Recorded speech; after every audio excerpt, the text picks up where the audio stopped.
जय हिंद साथियों, कैसे हैं सभी लोग। उम्मीद करता हूँ आप सभी मस्त होंगे और अपने शिक्षण कार्य में व्यस्त होंगे। स्वागत है आप सभी का सीटेट 7 जुलाई 2024 के एग्जाम में। और आज हम करने वाले हैं एसएसटी सामाजिक विज्ञान के मोस्ट और इम्पॉर्टेंट क्वेश्चन, जो कि आपके एग्जाम के लिए बहुत ही इंपॉर्टेंट होने वाली है। मॉक टेस्ट की तीसरी क्लास है। चैनल पर जो भी नए हैं चैनल को सब्सक्राइब कर लीजिए। चलिए चलते हैं क्वेश्चन की तरफ। और आज का पहला क्वेश्चन है, निम्नलिखित में से कौन स्वतंत्र भारत के पहले कानून मंत्री थे। जवाहरलाल नेहरू, आसफ अली, भीमराव रामजी अम्बेडकर, अब्दुल कलाम आज़ाद। कौन सा ऑप्शन सही होगा। इन चारों ऑप्शन में से कौन सा ऑप्शन राइट है।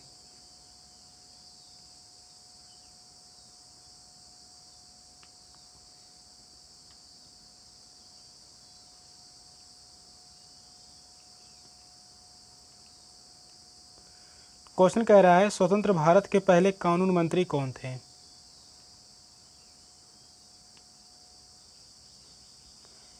तो वह थे भीमराव अंबेडकर। तो इस क्वेश्चन का राइट आंसर होगा option C, doctor Bhimrao Ambedkar स्वतंत्र भारत के पहले कानून मंत्री थे। साथ में ही यह प्रारूप समिति के अध्यक्ष भी थे। संविधान में प्रारूप समिति के अध्यक्ष भी डॉक्टर बी.आर. अम्बेडकर थे। इस क्वेश्चन का राइट आंसर है ऑप्शन सी। नेक्स्ट क्वेश्चन है, चिपको आंदोलन भारत में सबसे पहले कहाँ शुरू हुआ था। तमिलनाडु में, कर्नाटक में, महाराष्ट्र में, उत्तर प्रदेश में। कौन सा ऑप्शन राइट होगा। तो दूसरे क्वेश्चन का राइट आंसर क्या होगा।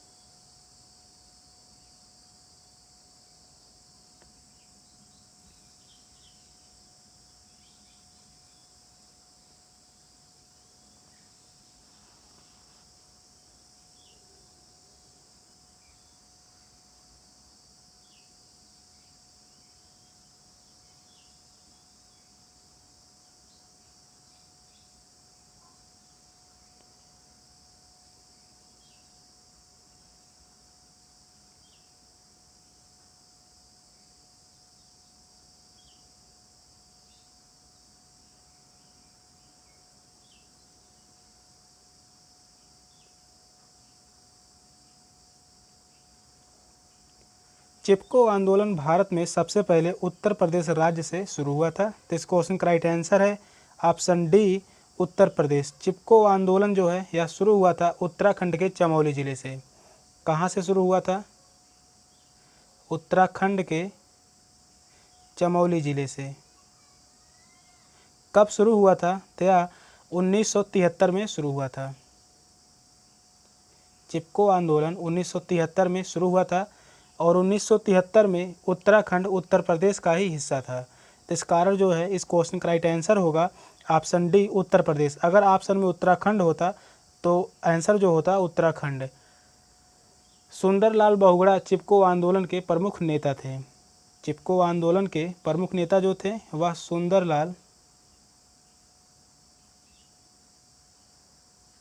सुंदरलाल बहुगुणा चिपको आंदोलन के प्रमुख नेता थे। तो इस क्वेश्चन का राइट आंसर है ऑप्शन डी। नेक्स्ट क्वेश्चन है, वस्तु एवं सेवा कर लागू करने पर भारत डैश डैश बन गया है। एक दक्षिणी एवं उत्तरी बाजार, एक पूर्वी एवं पश्चिमी बाजार, भिन्न बाजारों का एक समूह, एक सामान्य बाजार। कौन सा ऑप्शन सही होगा।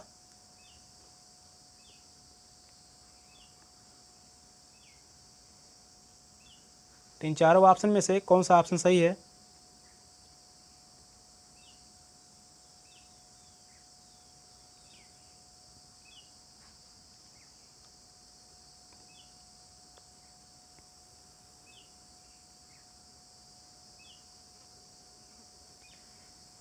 तीसरा क्वेश्चन कह रहा है वस्तु एवं सेवा कर यानी जीएसटी लागू करने पर भारत बन गया है। तो यह एक सामान्य बाजार बन गया है। तो इस क्वेश्चन का राइट आंसर होगा ऑप्शन डी, एक सामान्य बाजार।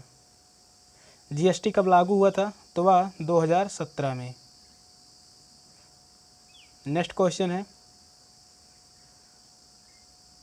दक्षिण के चोल शासकों के प्रभाव का काल था 9वीं शताब्दी ईसा पूर्व, 19वीं शताब्दी ईसवी सन, 17वीं शताब्दी ईसवी सन, 9वीं शताब्दी ईसवी सन। कौन सा ऑप्शन सही होगा? तो इन चारों ऑप्शन में से कौन सा ऑप्शन राइट है?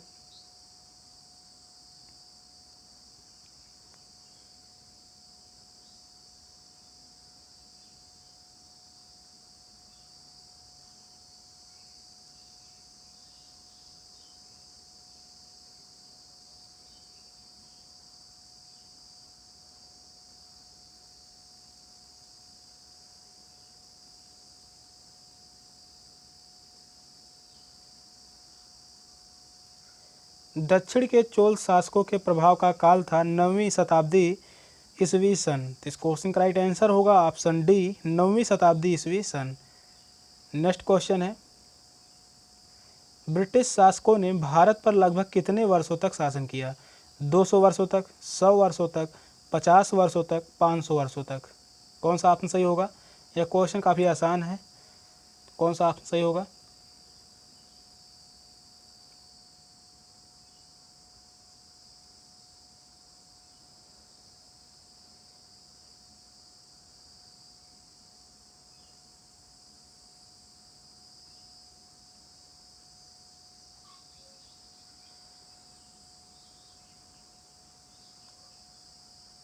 ब्रिटिश शासकों ने भारत पर लगभग 200 वर्षों तक शासन किया था। तो इस क्वेश्चन का राइट आंसर होगा ऑप्शन ए, 200 वर्ष तक अंग्रेजों ने भारत पर शासन किया था और 1947 में भारत छोड़कर वापस चले गए थे। तो इस क्वेश्चन का राइट आंसर होगा ऑप्शन ए।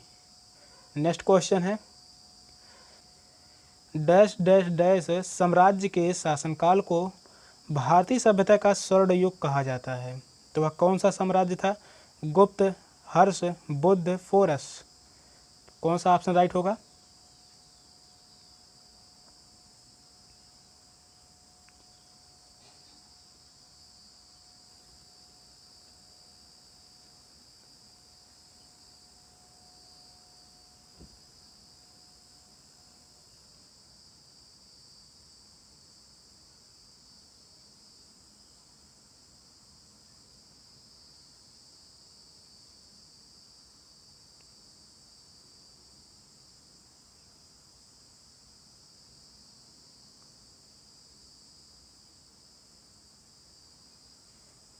गुप्त साम्राज्य के शासनकाल को भारतीय सभ्यता का स्वर्णयुग कहा जाता है। तो इस क्वेश्चन का राइट आंसर होगा ऑप्शन ए, गुप्त साम्राज्य। गुप्त राजवंश का शासनकाल 240 ईसा पूर्व से 500 ईस्वी तक था। गुप्त राजवंश का शासनकाल 240 ईस्वी से 550 ईस्वी तक चला था। राजधानी गुप्त राजवंश की राजधानी जो थी वह पाटलिपुत्र हुआ करती थी।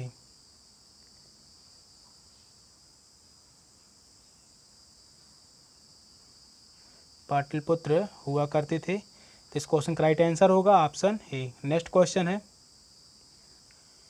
भारत में गरीबी रेखा को मापने के लिए उपयोग किए जाने वाला एक निर्वाह कारक कौन सा है? इंटरनेट, परिवहन, शिक्षा, समानता?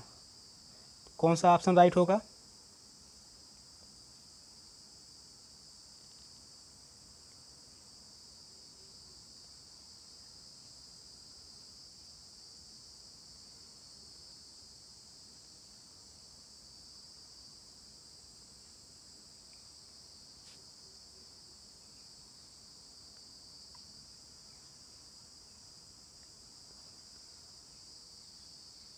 सातवां क्वेश्चन कह रहा है, भारत में गरीबी रेखा को मापने के लिए उपयोग किए जाने वाला एक निर्वाहक कारक कौन सा है?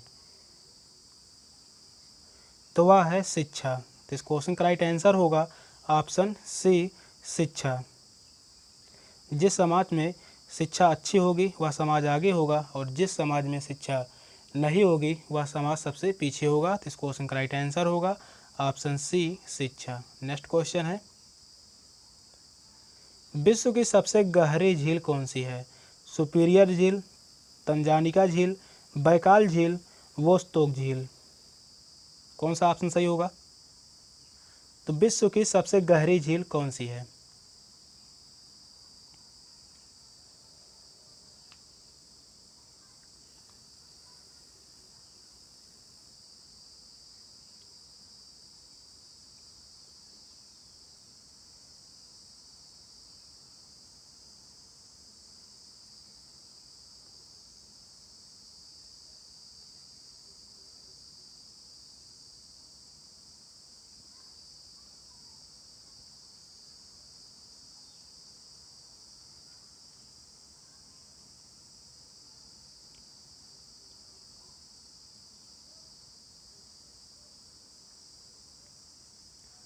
तो विश्व की सबसे गहरी झील है वह है बैकाल। तो इस क्वेश्चन का राइट आंसर होगा ऑप्शन सी, बैकाल झील जो है वह विश्व की सबसे गहरी झील है। सुपीरियर झील जो है वह विश्व की सबसे बड़ी ताजे पानी की झील है। तो सुपीरियर झील विश्व की सबसे बड़ी ताजे पानी की झील है, ताजे पानी की झील है। तंजानिका झील यह दुनिया की दूसरी सबसे गहरी झील है। सबसे गहरी झील जो है वह है बैकाल और दूसरी सबसे गहरी झील है तो वह है तंजानिका। दूसरी सबसे गहरी झील।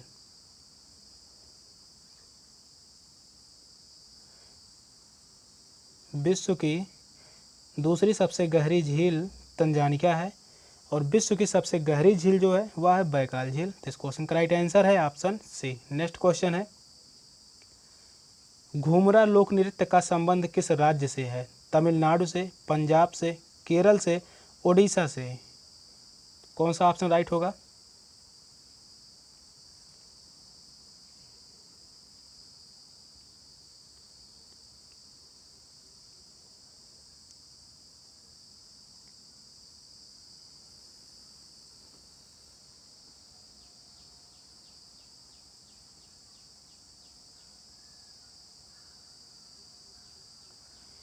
घूमरा लोक नृत्य का संबंध किस राज्य से है?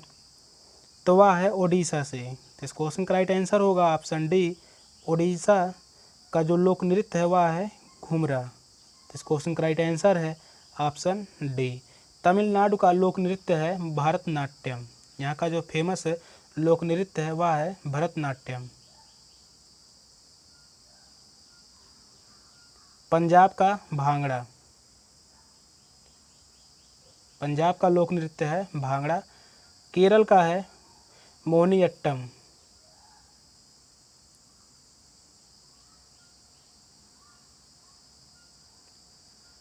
केरल का लोक नृत्य जो है वह है मोहिनीअट्टम एवं कथकली। इम्पोर्टेंट है। तो मोहिनीअट्टम एवं कथकली जो नृत्य है वह है केरल का। नेक्स्ट क्वेश्चन है, भारत में किन तिथियों पर विषुव होता है? 21 मार्च और 22 दिसंबर, 21 जून और 23 सितंबर, 21 जून और 22 दिसंबर, 21 मार्च और 23 सितंबर। कौन सा ऑप्शन सही होगा? तो इन चारों ऑप्शन में से कौन सा ऑप्शन राइट है?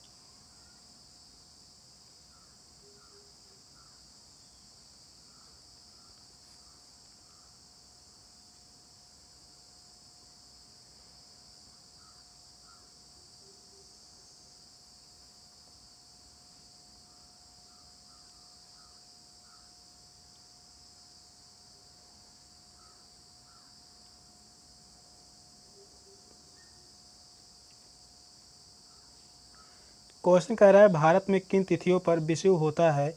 तो वह होता है 21 मार्च और 23 सितंबर को। तो इस क्वेश्चन का राइट आंसर होगा ऑप्शन डी, 21 मार्च और 23 सितंबर को। 21 मार्च और 23 सितंबर को दिन और रात के घंटों की समयावधि लगभग समान होती है। दिन रात के घंटों की समयावधि लगभग समान होती है 21 मार्च और 23 सितंबर को। तो इस क्वेश्चन का राइट आंसर है ऑप्शन डी। नेक्स्ट क्वेश्चन है, ग्लोब पर सबसे लंबी अक्षांश रेखा कौन सी है? विषुवत रेखा, कर्क रेखा, मकर रेखा, उत्तरी ध्रुव वृत्त रेखा। कौन सा ऑप्शन सही होगा? क्वेश्चन है ग्लोब पर सबसे लंबी अक्षांश रेखा कौन सी है? यह क्वेश्चन काफ़ी बार पूछा गया है। कौन सा ऑप्शन सही होगा?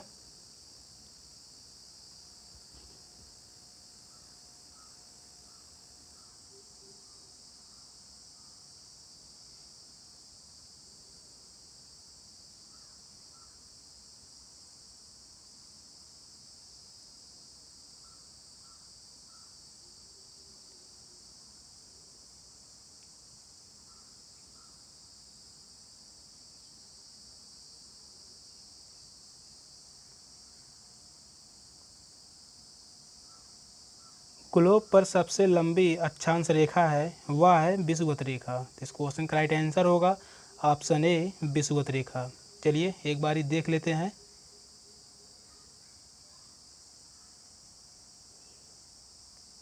यह है विषुवत रेखा। इसी को ही हम जीरो अंश अक्षांश रेखा भी कहते हैं। जीरो अंश अक्षांश रेखा भी कहा जाता है। जीरो अंश अक्षांश रेखा के 23.5 अंश उत्तर में कर्क रेखा है। 23.5 अंश उत्तर में क्या है? कर्क रेखा। और वहीं 23.5 अंश दक्षिण में 23.5 अंश दक्षिण में क्या है? मकर रेखा। 23.5 अंश उत्तर में कर्क रेखा, 23.5 अंश दक्षिण में विषुवत रेखा के, तो वह है मकर रेखा। उत्तरी ध्रुव वृत्त जो है यह यहाँ पर है। उत्तरी ध्रुव वृत्त जो है यहाँ पर है। और यह तीनों रेखाएं जो हैं, कर्क रेखा, मकर रेखा और विषुवत रेखा, यह तीनों रेखाएं एक ही महाद्वीप से गुजरती हैं, वह है अफ्रीका महाद्वीप से। भारत से सिर्फ एक ही रेखा गुजरती है और वह है कर्क रेखा। भारत के 8 राज्यों से होकर गुजरती है कर्क रेखा। तो इस क्वेश्चन का जो राइट आंसर है ऑप्शन ए है, विषुवत रेखा। नेक्स्ट क्वेश्चन है, यदि भारत में शाम के 6:30 बजे होंगे तब लंदन में तब क्या समय होगा? सुबह के 1 बजे, सुबह के 12 बजे, दोपहर के 12 बजे, दोपहर के 1 बजे। कौन सा ऑप्शन सही होगा?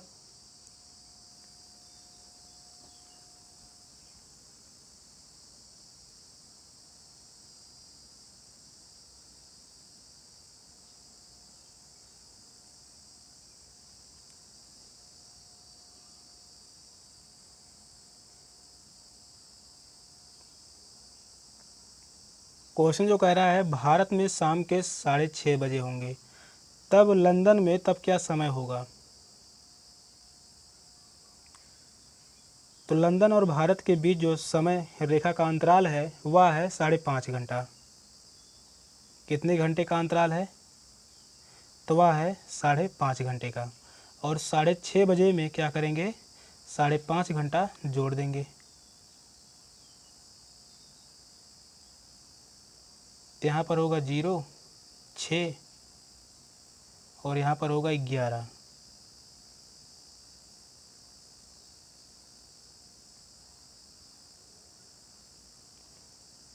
और यहाँ जो 60 मिनट है यह पूरे क्या हो जाएगा? 1 घंटा। और 1 घंटा यहाँ पर जुड़ जाएगा तो यहाँ पर हो जाएगा 11 1 12 घंटे। तो यहाँ पर जो होगा 12 घंटे क्या होगा? दोपहर का समय होगा। क्योंकि जब भारत में दिन होता है तो लंदन में रात, और लंदन में जब रात होती है तो भारत में दिन। तो इस क्वेश्चन का राइट आंसर होगा ऑप्शन सी, दोपहर के 12 बजे। नेक्स्ट क्वेश्चन, छत्रक शैल का निर्माण निम्न में से किसके द्वारा अपरदन क्रिया से होता है? नदियों के, समुद्री तरंगों के, हिमनदों के, पवनों के। कौन सा ऑप्शन राइट होगा?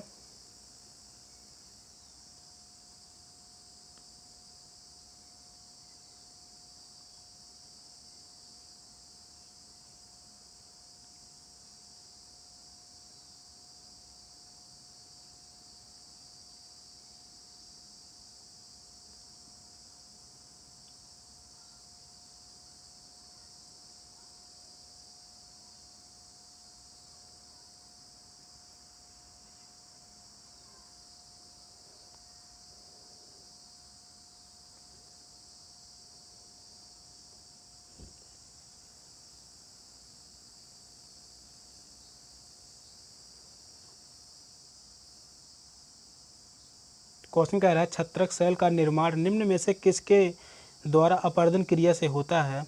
तो वह होता है पवनों के अपरदन क्रिया से होता है। तो इस क्वेश्चन का राइट आंसर होगा ऑप्शन डी, पवन अपरदन क्रिया के कारण होता है छत्रक शैल का निर्माण। नेक्स्ट क्वेश्चन है, भारतीय प्रायद्वीपीय पठार के संदर्भ में निम्नलिखित में से कौन सा कथन सही है? इसकी आकृति त्रिभुजाकार है तथा धरातल काफ़ी ऊंचा नीचा है। इस क्षेत्र में बहुत सी पहाड़ी श्रृंखलाएं हैं, जैसे विंध्य एवं सतपुड़ा श्रृंखलाएं। अरावली की पहाड़ियां विश्व की प्राचीनतम श्रृंखलाओं में से एक है। यह उत्तरी पूर्वी सीमा पर स्थित है। पश्चिम की तरफ बहने वाली नदियाँ नर्मदा तथा ताप्ती इसी क्षेत्र से होकर बहती हैं। ऑप्शन है ए, बी और सी, बी, सी और डी, ए, बी और डी, बी और डी। कौन सा ऑप्शन सही होगा? क्वेश्चन को ध्यानपूर्वक पढ़िए और सही आंसर दीजिए। तीन चारों ऑप्शन में से कौन सा ऑप्शन राइट होगा?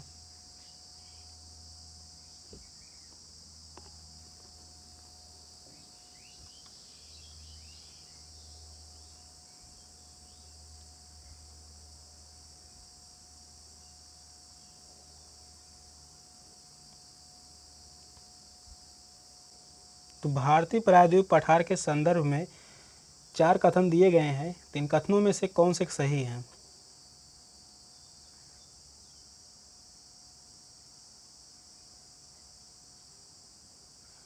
तो इसकी आकृति त्रिभुजाकार है तथा धरातल काफ़ी ऊंचा नीचा है। यह बात सही है। पहला कथन सही है। दूसरा कथन है इस क्षेत्र में बहुत सी पहाड़ी श्रृंखलाएं हैं, जैसे विंध्य एवं सतपुड़ा श्रृंखलाएं। यह भी सही है। अरावली की पहाड़ियाँ विश्व की प्राचीनतम श्रृंखलाओं में से एक है। यह उत्तर पूर्वी सीमा पर स्थित है। यह बात गलत है। पश्चिम की तरफ बहने वाली नदियाँ नर्मदा तथा ताप्ती इसी क्षेत्र से होकर बहती हैं। यह बात भी सही है। तो ए, बी और डी जो कथन है वह सही है। तो इस क्वेश्चन का राइट आंसर होगा ऑप्शन सी, ए, बी और डी कथन जो है वह सही है। तो इस क्वेश्चन का राइट आंसर है ऑप्शन सी। नेक्स्ट क्वेश्चन है, निम्नलिखित में से कौन सा कथन सही है? लाल किला अवसादी शैलों से बना है जबकि ताजमहल कायांतरित शैलों से बना है। लाल किला कायांतरित शैलों से बना है जबकि ताजमहल अवसादी शैलों से बना है। लाल किला और ताजमहल दोनों कायांतरित शैलों से बने हैं। लाल किला और ताजमहल दोनों अवसादी शैलों से बने हैं। कौन सा ऑप्शन राइट होगा? तीन चारों ऑप्शन में से कौन सा ऑप्शन सही है?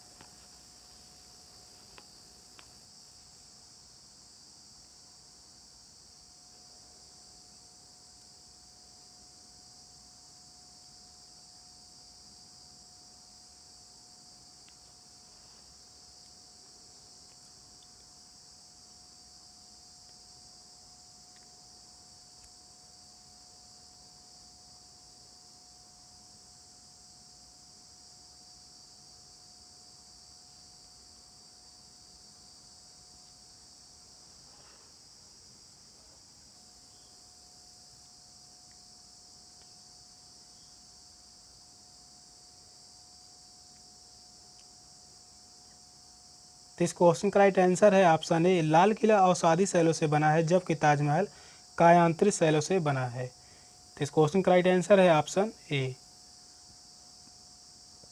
नेक्स्ट क्वेश्चन है, निम्नलिखित में से कौन सी पवन मौसमी पवन का उदाहरण है? व्यापारिक पवने, मानसून पवने, पश्चिमी पवने, स्थल समीर। कौन सा ऑप्शन सही होगा? क्वेश्चन जो कह रहा है कौन सी पवन मौसमी पवनों का उदाहरण है? तीन चारों ऑप्शन में से कौन सा ऑप्शन सही होगा?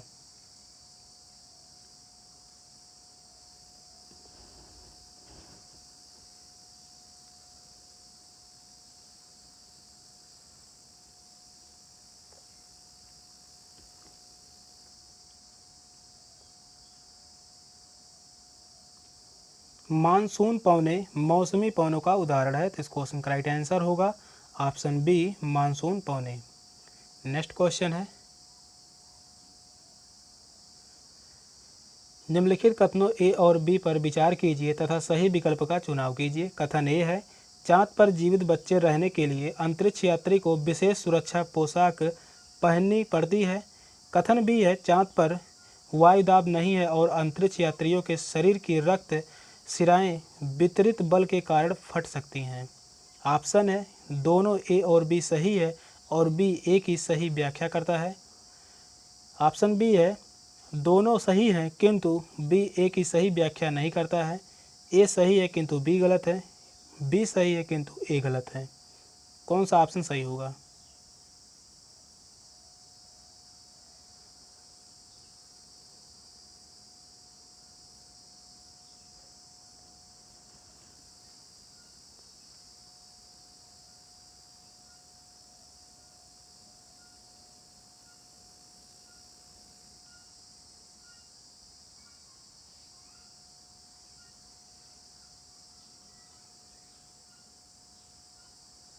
चाँद पर जीवित बच्चे रहने के लिए अंतरिक्ष यात्री को विशेष सुरक्षा पोशाक पहननी पड़ती है, यह कथन सही है। और चाँद पर वायु दाब नहीं है और अंतरिक्ष यात्रियों के शरीर के रक्त शिराएं वितरित बल के कारण फट सकती हैं, यह भी कथन सही है। और बी एक ही सही व्याख्या भी कर रहा है। तो इस क्वेश्चन का राइट आंसर होगा ऑप्शन ए। दोनों सही हैं, ए और बी सही है, बी ए का सही व्याख्या भी कर रहा है। तो इस क्वेश्चन का राइट आंसर है ऑप्शन ए। नेक्स्ट क्वेश्चन है, कौन सा देश सहारा मरुस्थल नहीं आता? लीबिया, ट्यूनीशिया, माली, दक्षिण सूडान। कौन सा ऑप्शन सही होगा?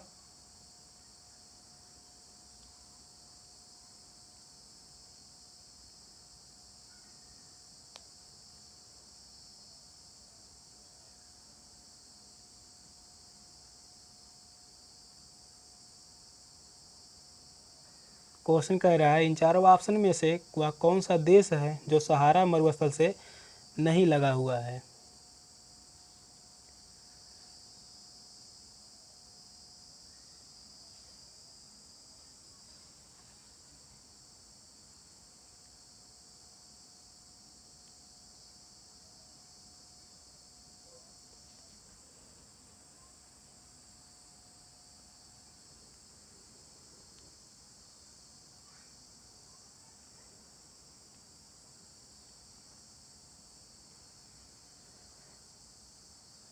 इस क्वेश्चन का राइट आंसर होगा ऑप्शन डी, दक्षिणी सूडान। दक्षिणी सूडान जो है यह सहारा मरुस्थल से नहीं सिटा हुआ है और ना ही इसके क्षेत्र में आता है। सहारा मरुस्थल 10 देशों में फैला हुआ है। सहारा मरुस्थल जो है यह 10 देशों में फैला हुआ है।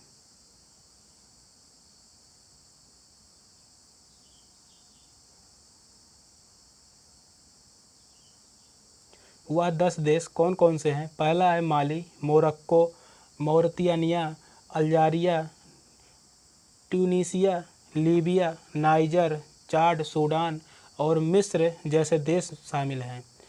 सहारा मरुस्थल में वह 10 देश जो हैं माली है, मोरक्को है, मौरितानिया है, अल्जीरिया है, ट्यूनीशिया है, लीबिया है, नाइजर है, चाड है, सूडान है और मिस्र जैसे देश शामिल हैं। तो इस क्वेश्चन का जो राइट आंसर होगा ऑप्शन डी, दक्षिणी सूडान जो है वह शामिल नहीं है। नेक्स्ट क्वेश्चन है,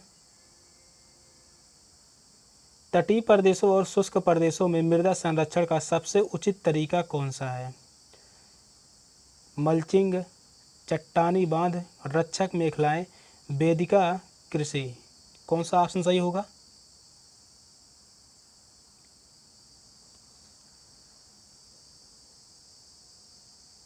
क्वेश्चन नंबर 19 कह रहा है तटीय प्रदेशों और शुष्क प्रदेशों में मृदा संरक्षण का सबसे उचित तरीका कौन सा है?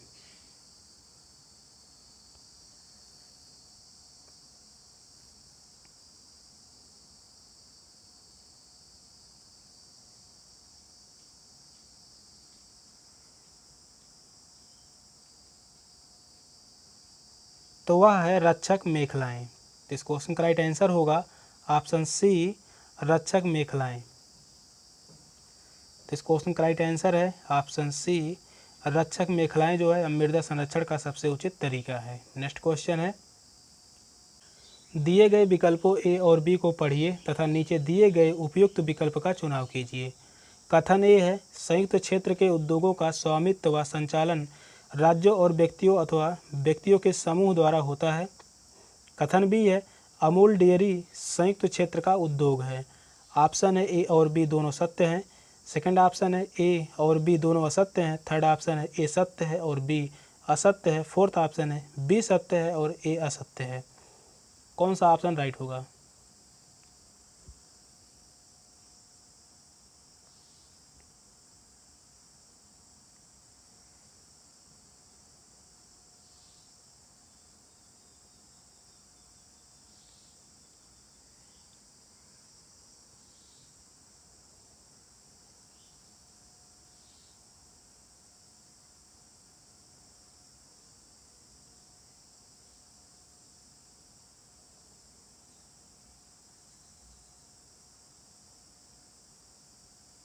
संयुक्त क्षेत्र के उद्योग का स्वामित्व व संचालन राज्यों और व्यक्तियों अथवा व्यक्तियों के समूह द्वारा होता है, यह कथन सत्य है। अमूल डेयरी संयुक्त क्षेत्र का उद्योग है, यह कथन गलत है। ए सत्य है किंतु बी असत्य है। तो इस क्वेश्चन का राइट आंसर होगा ऑप्शन सी, ए सत्य है और बी असत्य है। तो इस क्वेश्चन का राइट आंसर है ऑप्शन सी। 20 क्वेश्चन में से कितने क्वेश्चन राइट हुए कमेंट में ज़रूर बताइएगा। सेशन का लास्ट क्वेश्चन था, क्वेश्चन कैसे लगे कमेंट में ज़रूर बताइएगा। चैनल पर नए हैं तो चैनल को सब्सक्राइब कर लीजिए। मिलते हैं फिर अगली क्लास में, तब तक के लिए बाय बाय, टेक केयर, जय हिंद।